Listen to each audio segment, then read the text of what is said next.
What's up, comic book fam? It's Sideways time. So, I wanted to talk about another comic book panel that I really love. It answers an age-old comic book question that, in my opinion, didn't really need to be answered. But here we go.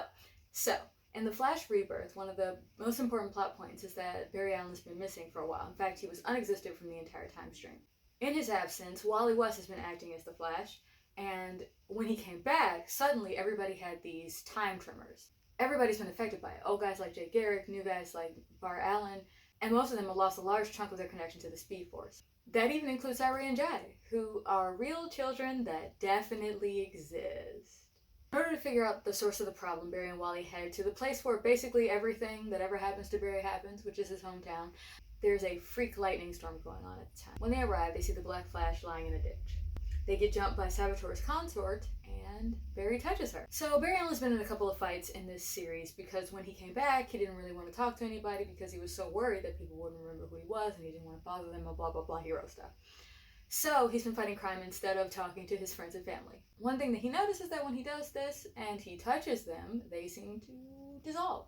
During the next issue of the comic, the team realizes that Barry's been turned into the Black Flash somehow. So if you don't know what the Black Flash is, he's basically like Death, but as a speedster. So if the Black Flash touches a speedster, that speedster instantly dies. It's super effective, one-hit KO, like dead. I will say that it has been very convenient for Barry, and not for whoever caused this.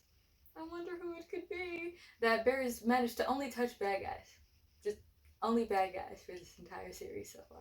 The good guys, they want to help Barry, but Barry says he feels the need to kill speedsters growing inside of him, so he says goodbye to everyone except Iris because of emotions, and then he breaks out of his containment. So here we go. This is the part of the comic that I really like.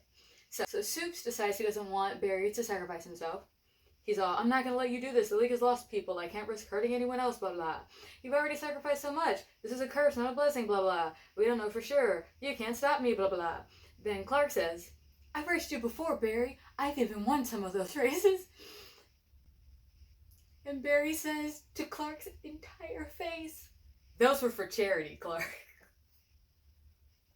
And then he just left him in the dust. Like they had been skipping merrily through the park, and it was now time to be serious. Frolicking through the woods with good boy Clark.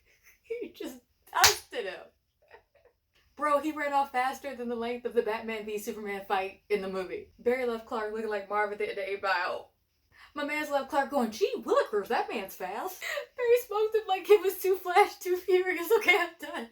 Anyway, in case you were wondering who caused this, it is obviously your boy, the greatest supervillain of all time. I might be a little bit obsessed. It was done by the reverse.